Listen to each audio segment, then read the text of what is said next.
What's going on, guys? Welcome back to my page. Got another video for you guys today. Today is just gonna be all the features that my car has. Some things you guys might not expect. It's gonna be a longer video. If this is something you'd be interested in, definitely consider subscribing. Definitely like and comment. It helps the algorithm push the video, and I'd really appreciate it. So let's jump straight into it. Okay, so let's start from the top. Let's start from the keys. So the keys, you have the lock, the unlock button. You have the ability to pop the trunk, and you also have a panic button on the key. So when walking up to the car, as long as you have the keys in your pocket, it does have keyless entry. Also does have soft closed doors, so you don't have to shut it all the way. Just close it and then it'll shut the rest of the way for you. And that's for all the doors. All the doors have keyless entry. All of the doors have a soft closing feature. If you do have the key, and let's say you're leaving the car and you lock it, let's say you walk away from the car and then you lock it again, and then you lock it again, like most people do, you will deactivate the keyless entry features. So you want to be mindful of that. Let's move on to the inside. The first thing you notice when you sit down is the steering wheel. It does have a lot of buttons on it, and we'll get into that. And then the next thing you notice is the lumbar support is on the door and not on the side of your seat. Then after that, you notice the center console. Everything on the center console that looks like a button is actually a digital display alongside a button. So, and we'll get into that further. It has a great feel, a very luxurious feel. Of course, you notice the carbon fiber. Let's jump straight into it.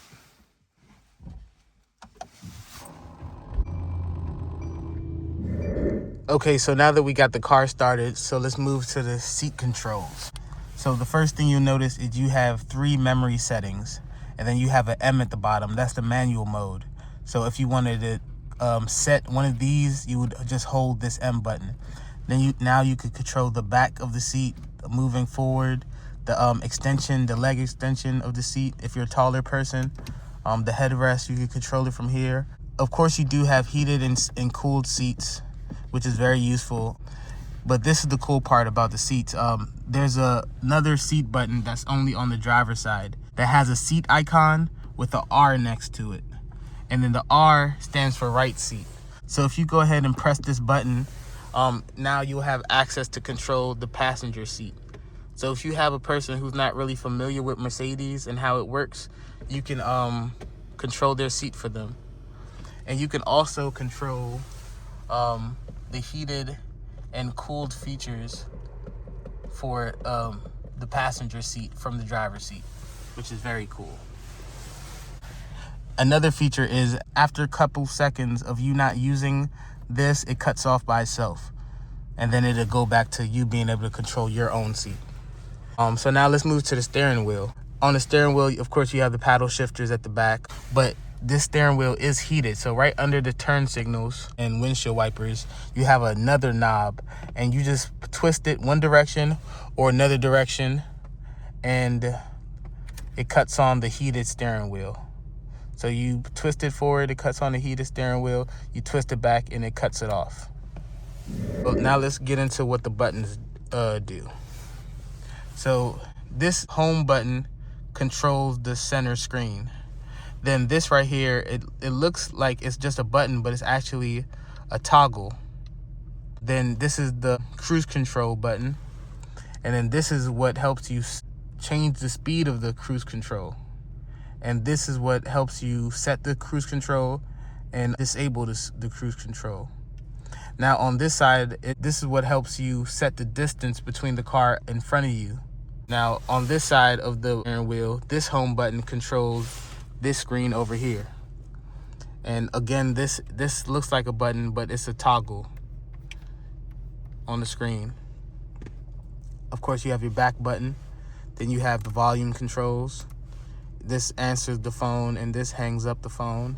So there's a lot of things you could do with the steering wheel. So now let's move on to the buttons on the other side of the steering wheel. So this is the adaptive cruise control button. This is the lane keep assist. This is the park assistance button.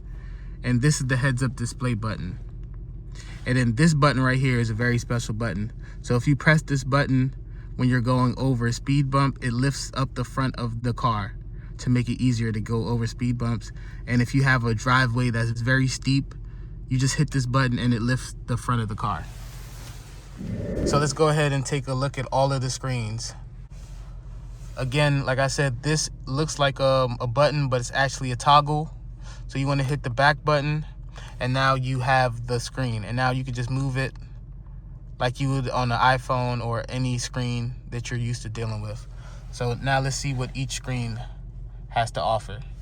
Of course, you do have the digital display. And on these screens, you have the service section, lets you know when your car needs to be serviced. It'll pop up automatically when the car needs to be serviced. Then you have the driver assistant page. And this is my favorite page right here, the AMG performance page. This gives you a lot of information. This is the one that I like. It lets you know what mode you're in, if your exhaust is open or closed, if your traction control is on or off. Then this is the G-force meter to let you know where the car is putting the most force towards. And then you have the boost gauge to let you know how much boost you're pushing. So then you got, of course, you have the GPS right here. Then you have navigation. Then you have the radio, media. The media is your Bluetooth connectivity. Then your phone, if you need to make a phone call. Then this right here is the HUD screen. It's the heads-up display screen. So in the heads-up display screen, you can change the brightness, the display, the position of the heads-up display. If you're a taller person, you might want to raise it up higher or lower, and the heads-up display is right there. So you can control everything right there from the heads-up display. The brightness, and this is the different heads-up display screens that you can have.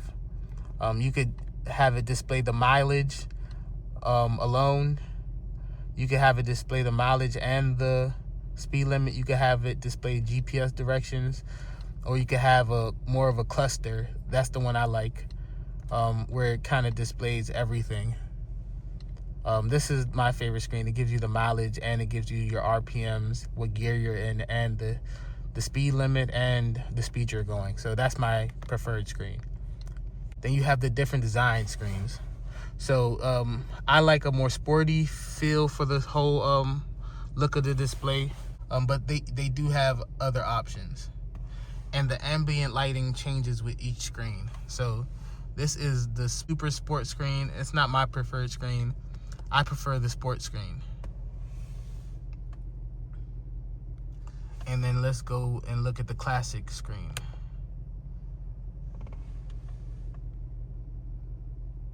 This is the classic screen. But let's go ahead and put it back in the sports screen.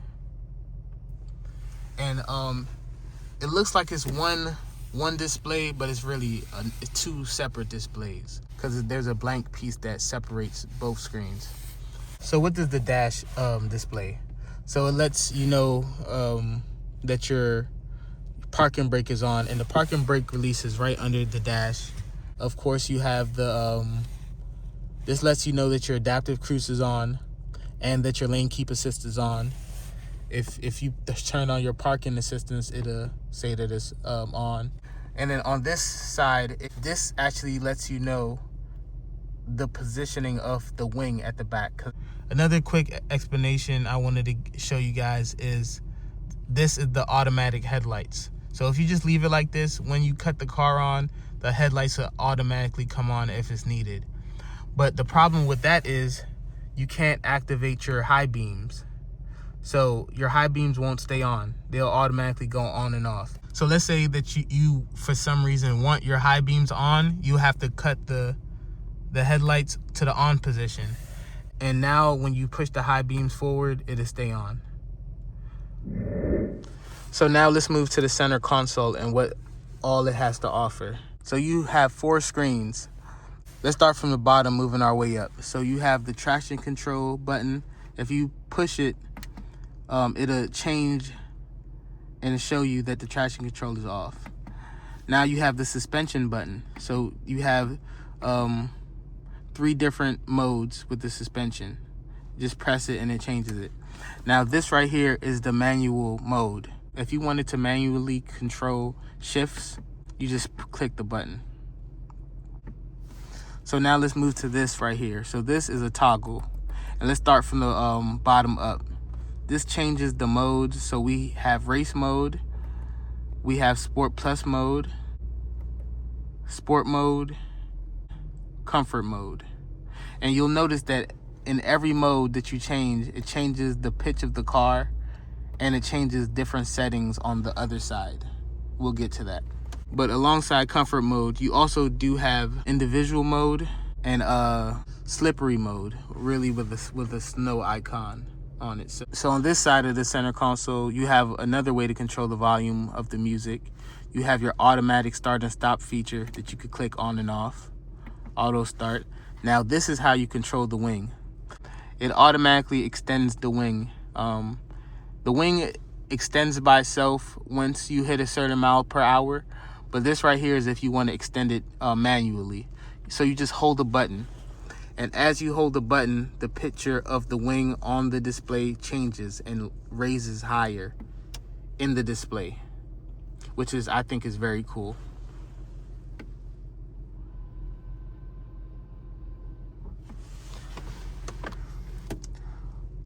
And now we have the fun button. So this is the exhaust button. You only have 2 different modes. So you have comfort mode, and then you have race mode for the exhaust.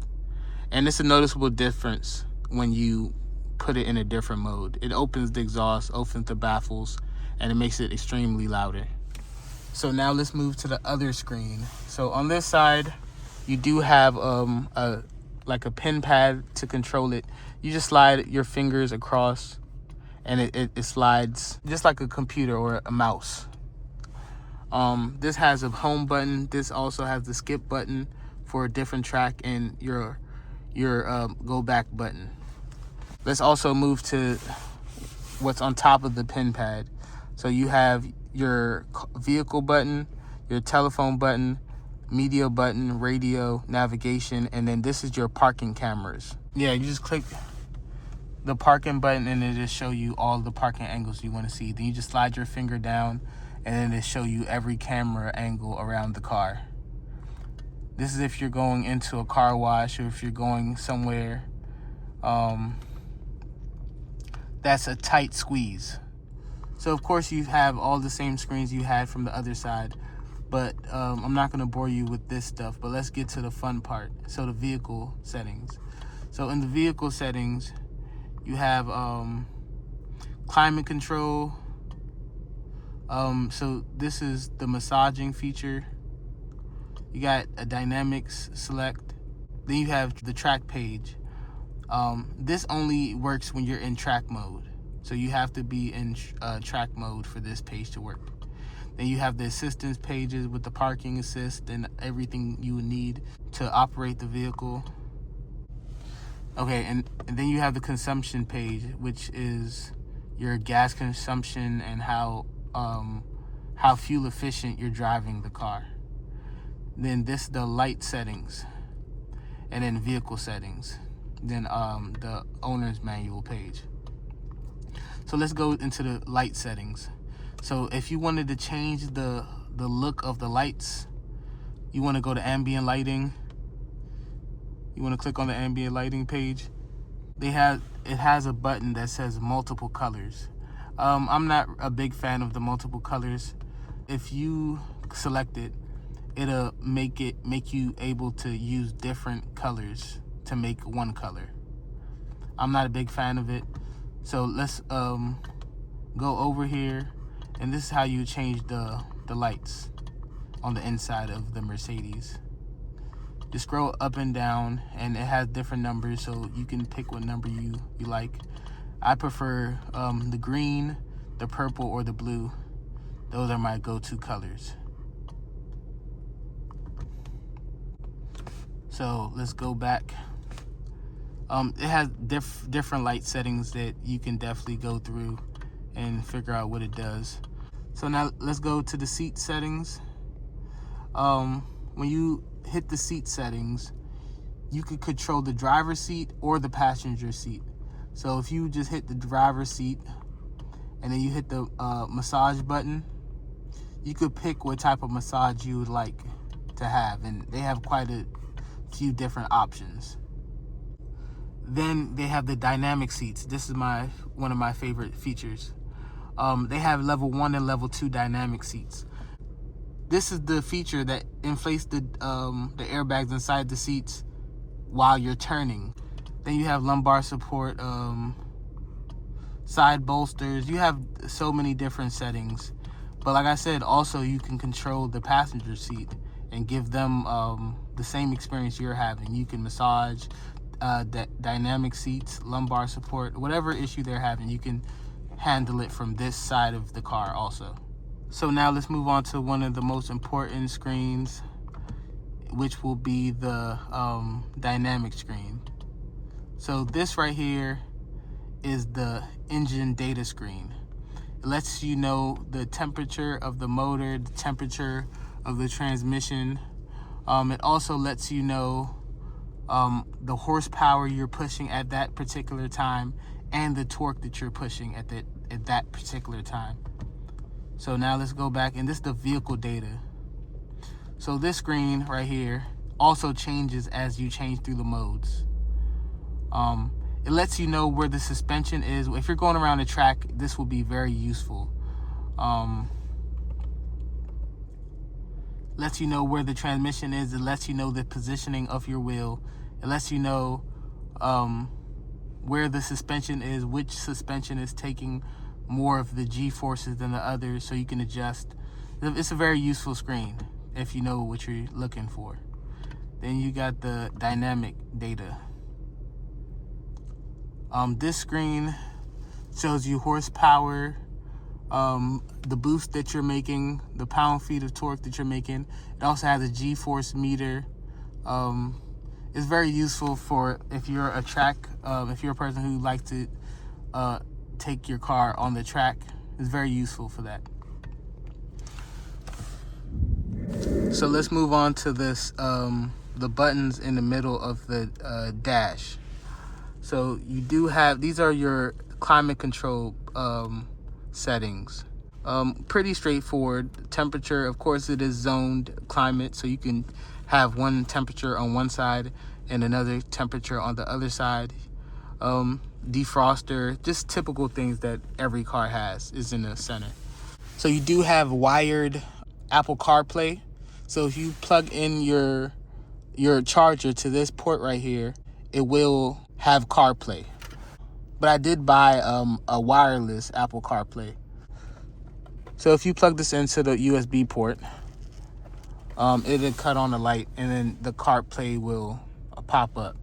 So this does have screen mirroring, and it does have Apple CarPlay, which is very cool. So let's explore the Apple CarPlay.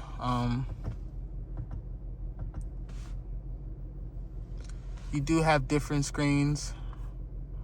You do have GPS,